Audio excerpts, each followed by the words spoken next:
Hello दोस्त।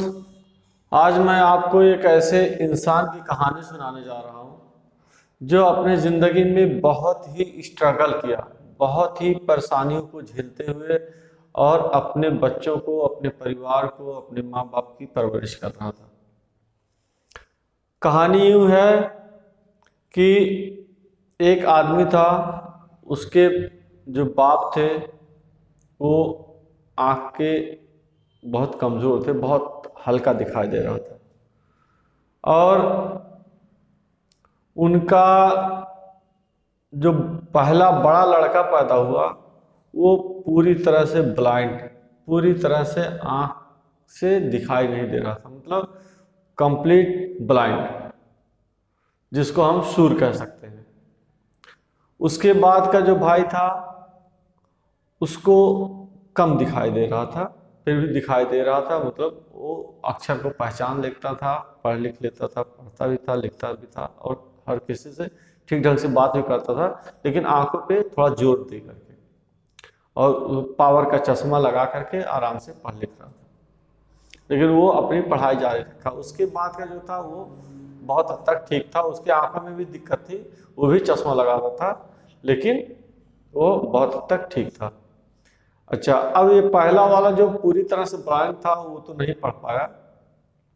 उसके बाद के जो दो भाई थे वो अपनी पढ़ाई जारी रखे, संघर्ष करते रहे, पढ़ते रहे और वह छोटी छोटी मजदूरी, यहाँ तक कि एक महीने में 2,000 रुपया उनको मिलता था, फिर आहिस्ता आहिस्ता वो 3,000, 4,000, 10,000 तक पहुँचे और पढ़ाई उनकी जारी रही और जो भी वांट आते रहे सरकारी, उसमें वो फॉर्म भरते रहे और घर के लोग जो परेशानियां उठाए उन बच्चों को पढ़ाने के लिए, वह सोच सोच करके रोंगटे खड़े हो जाते हैं।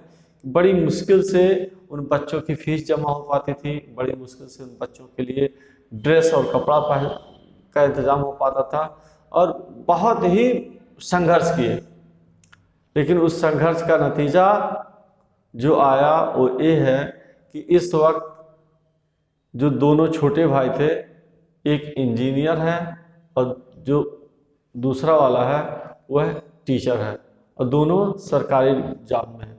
मतलब अभी चंद दिनों के पहले, 4-6 साल के पहले, दोनों भाई सिर्फ संघर्ष कर रहे थे, कुछ खास इनकम नहीं हो रहा था, बहुत मुसीबत, बहुत परेशानी, होम ट्यूशन पढ़ा पढ़ा करके अपने काम को चला रहे थे। लेकिन आज आज मैं देख रहा हूँ कि अच्छा सा घर बनवा लिए हैं, ट्रॉली ट्रैक्टर हो गया है, दुकान हो गई है और बोलेरो हो गया है। ये सब अभी 4-6 साल के अंदर की बात है और आज उस गांव के लोग भी कहते हैं कि अरे भाई अब इन लोग के दिन फिर गए। मेरे भाई, ये दिन फिर गए क्या? ऐसे सिर्फ कहने से दिन फिर गए? ऐसा नहीं हुआ है। वो दिन फेरने के लिए उनके माँ बाप बहुत ही संघर्ष किए हैं, बहुत ही परेशानियां झेले हैं, क्या क्या नहीं बर्दाश्त किए हैं। और वह जो बच्चे हैं वो बच्चे भी जानते थे कि हमारी जो ये दशा है, इस दशा को बदलने का सिर्फ एक ही माध्यम है और वह है जम के पढ़ाई करना। और वो पढ़ाई का ही नतीजा था कि वो उस परिवार को, उस फैमिली को सरवाइव कर पा रहे थे और उस परिवार में ढंग से जी पा रहे थे। क्या था, जब उन्हें सरकारी नौकरी नहीं भी मिली थी तब भी वे प्राइवेट स्कूलों में पढ़ा करके, प्राइवेट कोचिंग, होम ट्यूशन कर करके और ठीक ठाक बच्चों को पालने के लिए अच्छा पैसा कमा लेते थे और समाज में एक मान सम्मान, इज्जत था। अगर वो बच्चे ना पढ़े होते तो क्या होता?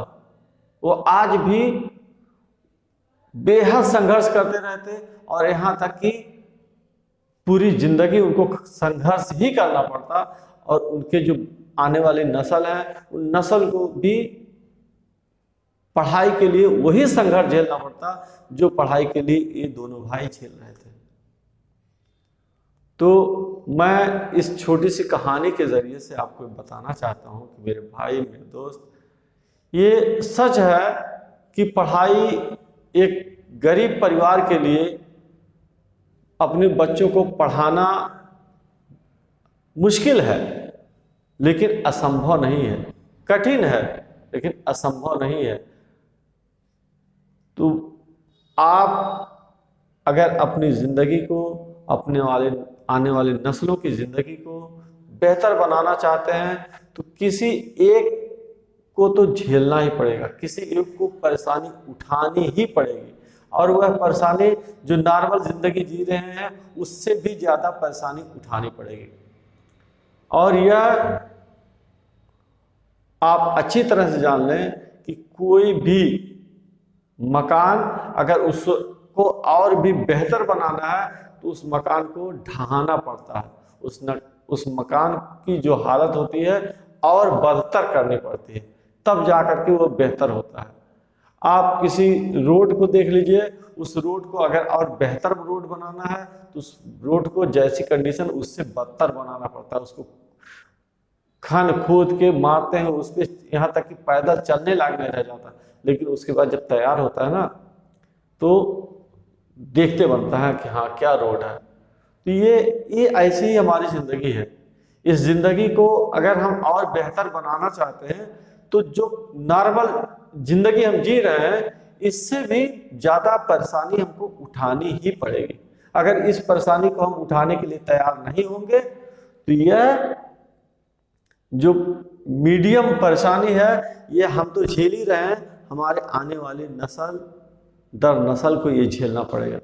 और अगर आप चाहते हैं कि नहीं हम ये परेशानी नहीं उठाएंगे, जैसे चल रहा ठीक है, हम अपने को बच्चों को और बेहतर पढ़ाने के लिए हमारे पास पैसा नहीं है, उसके लिए इंतज़ाम नहीं कर सकते हैं, हम ऐसा नहीं हो सकता कि हम अच्छा से खाना ना खाएं, अच्छा कपड़ा ना पहने, ठीक है भाई, वो आपकी अपनी लाइफ स्टाइल है।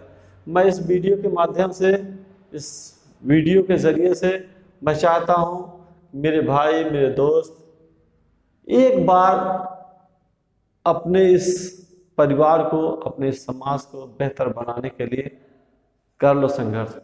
और आप देख लें ये जो हमारा आज देश एक आज़ाद देश के रूप में है, एक इज्जत की ज़िंदगी जो हम आज इस देश में जी रहे हैं, चंद दिनों के पहले यह गुलाम था, ये पूरी तरह से अंग्रेज़ों के हाथ में था। और उस वक्त अंग्रेज पूरे देश पे हावी थे, यहाँ तक कि कोई उनके खिलाफ कोई आवाज़ उठाता तो लोगों को भरी महफिल में बुरी तरह से उनको जलील करते थे, उनको प्रताड़ना देते थे, उनको सताते थे, उनको मारते थे, यहाँ तक कि फांसी सजाए मौत दी जाती थी।